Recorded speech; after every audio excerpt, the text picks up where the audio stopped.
Jangan sampai mereka hanya jadi pegawai yang pinter melaksanakan perintah-perintah kita. Tapi mari kita buat beliau-beliau itu menjadi SDM masa depan kita, yang kita kasih kesempatan mereka juga berkreasi, berinovasi, mengusulkan solusi untuk problem solving. Sehingga pada suatu saat apabila ada kebutuhan, kita nggak selalu harus memerintahkan, tapi mereka sudah bisa berinisiatif, menyampaikan laporan kepada kita, minta persetujuan dan sebagainya. Itu yang harus dibangun.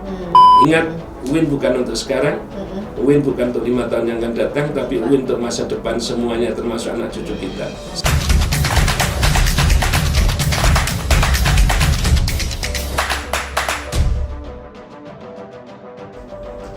Assalamualaikum warahmatullahi wabarakatuh. Hai sahabat Maliki, dimanapun Anda berada, tetap di channel YouTube UIN Malang. Dan podcast kali ini kita bersama seorang yang sangat luar biasa berada di sebelah saya. Kita sapa terlebih dahulu Bapak Dr. Haji Ahmad Hidayatullah MPD selaku Kepala Biro OPK UIN Maulana Malik Ibrahim Malang.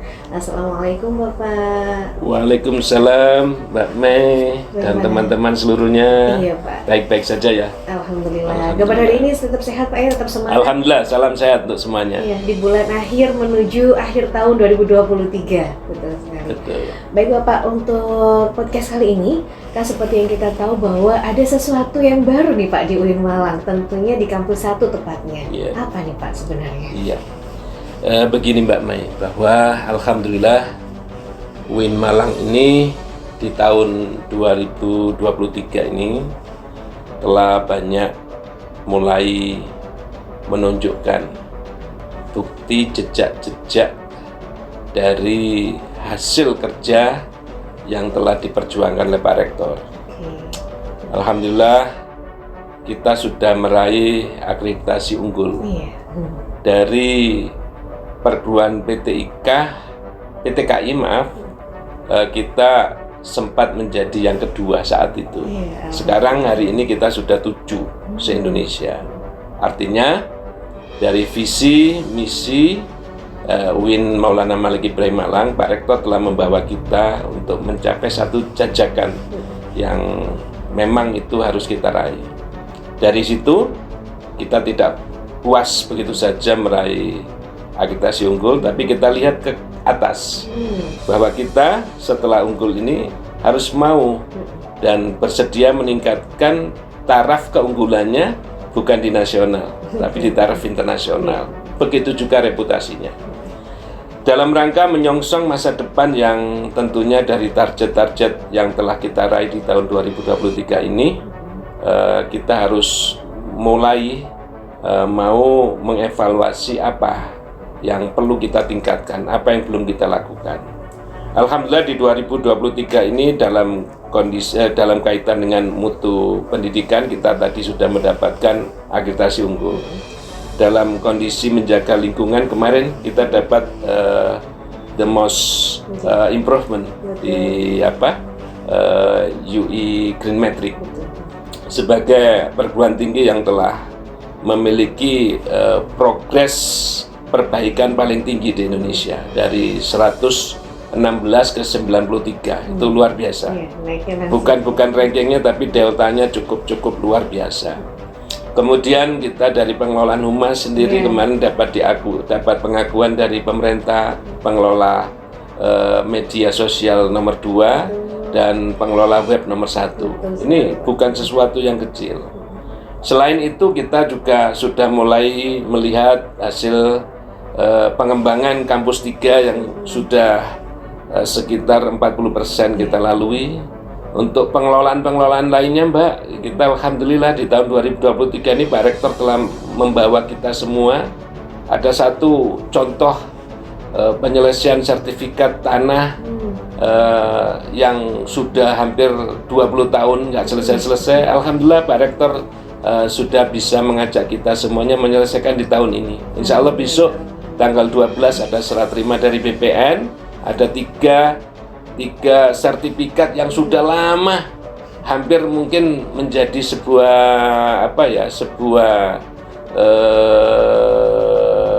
kefrustasian banyak orang, kemungkinannya bahkan menyimpulkan tidak akan ada keberhasilan untuk mencapai sertifikat itu. Alhamdulillah ternyata Pak Rektor bisa ngajak kita semuanya di tahun 2023. Di akhir tahun ini kita dapat hadiah 3 sertifikat langsung, yaitu 2 sertifikat untuk kampus 2 yang sudah puluhan tahun dan 1 sertifikat untuk kampus 1 yang sudah berapa puluh tahun. Itu berarti ada, ternyata kita juga bisa mendapatkan sebagian dari kampus 1 itu kita sudah dapat sertifikatnya, sehingga semua sudah selesai. Artinya banyak hal yang sudah kita jajaki, kita raih di tahun 2023 ini, namun kita semuanya harus paham, itu bukan segala-galanya. Itu baru tahapan awal untuk mendaki tahapan berikutnya yang lebih terjal. Dalam kaitan itu, kita harus ingat untuk mencapai kualitas yang lebih tinggi, kita harus paham apa itu kualitas. Quality is a set of habits. Kualitas adalah perangkat kebiasaan. Oleh karena itu, maka kita sekarang ingin membentuk, merintis, mengajak kita bersama mulai membiasakan hal-hal yang positif. Salah satunya sekarang adalah berlalu lintas, mengelola parkir. Untuk apa? Bukan hanya sekedar menyelesaikan lalu lintas, kepadatan kendaraan dan sebagainya, tidak. Tapi yang lebih penting adalah mengubah kebiasaan, menciptakan lingkungan yang sehat. Bagaimana kita di dalamnya bisa sambil kerja, sambil dapat motivasi untuk sehat, berjalan kaki, keluar keringat. Sekarang mungkin kita nggak nyadari, dan mungkin kita masih nganggap itu sebagai beban ya. Karena baru Pak ya. Sehingga kita hanya kerja, tapi kita nggak pernah keluar keringat. Keringatnya cuma keringat dalam pengertian abstrak, tapi keringat yang betul-betul enggak. Kenapa tidak kita ciptakan? Dalam kepadatan tugas kita ini, kita juga punya kesempatan untuk bisa sambil berolahraga. Kita ciptakan lingkungan yang oksigennya sehat, yang terhindar dari polusi karbon dioksida dan sebagainya. Inilah bagian-bagian ikhtiar besar yang kita lalui dengan tahapan-tahapan yang akan kita mulai sekarang. Gitu Pak Mei. Baik Pak, kalau kita ketahui bahwa di belakang kampus, tepatnya di gerbang belakang, sedang ada perbaikan jalan. Kenapa momentum itu dilaksanakan saat seperti ini Pak? Nah,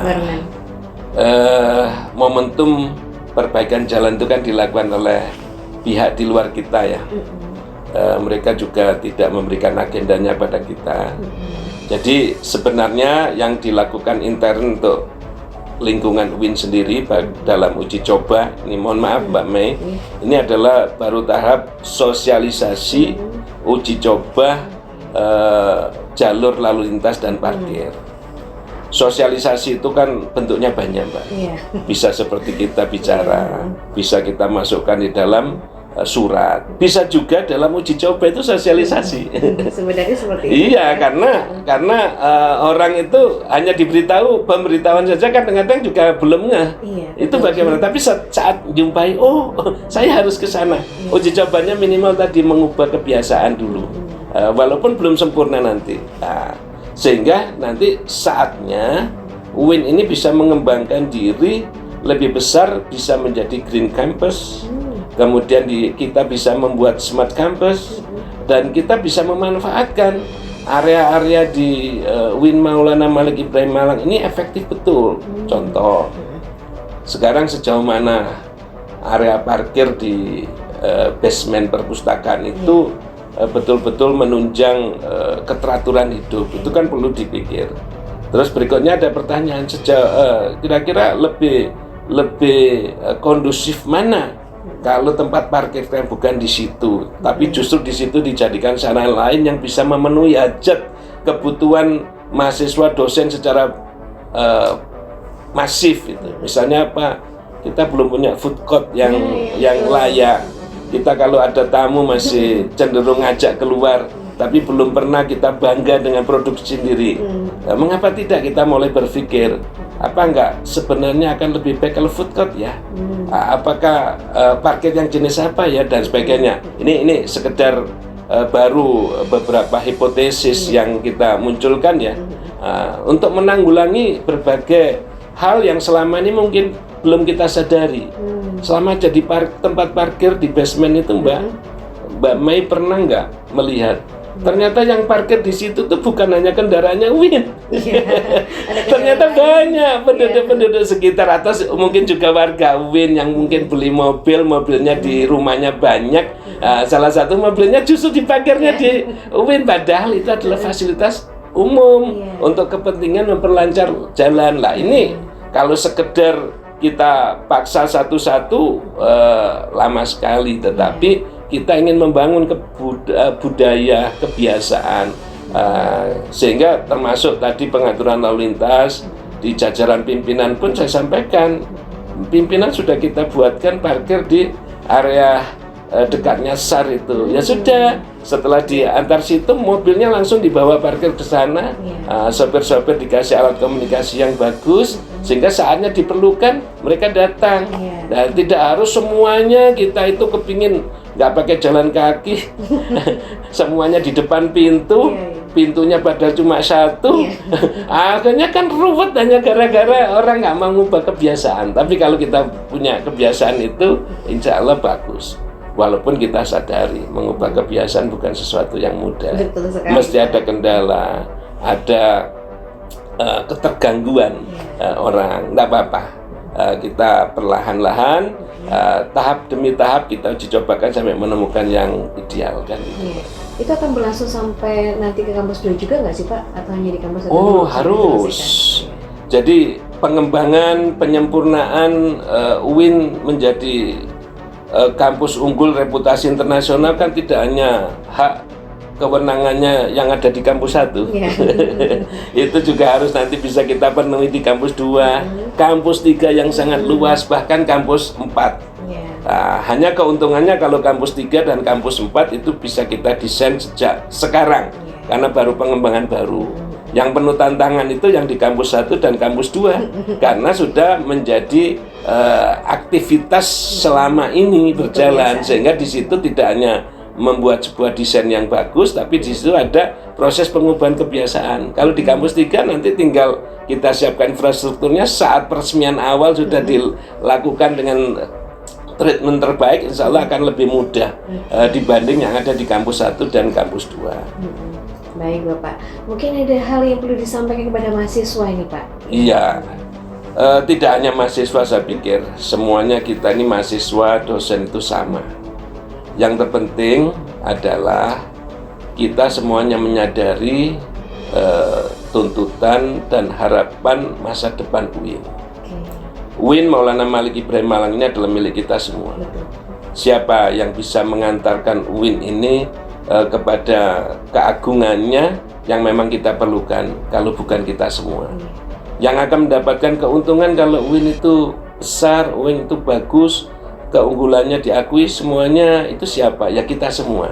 Dosennya reputasinya akan tinggi, mahasiswanya akan terakui, reputasinya juga tinggi, sehingga pada saat nanti jadi lulusan UIN akan cepat terpakai, dunia kerja akan lebih memprioritaskan karena tidak hanya membawa nilai-nilai hasil lulusan, tapi membawa nilai-nilai kehidupan yang mungkin di tempat lain nanti akan kondusif untuk membawa lingkungan yang bagus sesuai dengan tuntutan di tempat kerja. Dan itu sudah disampaikan oleh beberapa sektor lapangan kerja yang antusias. Misalnya salah satunya saat kita tanya, kenapa ambil lulusan UIN?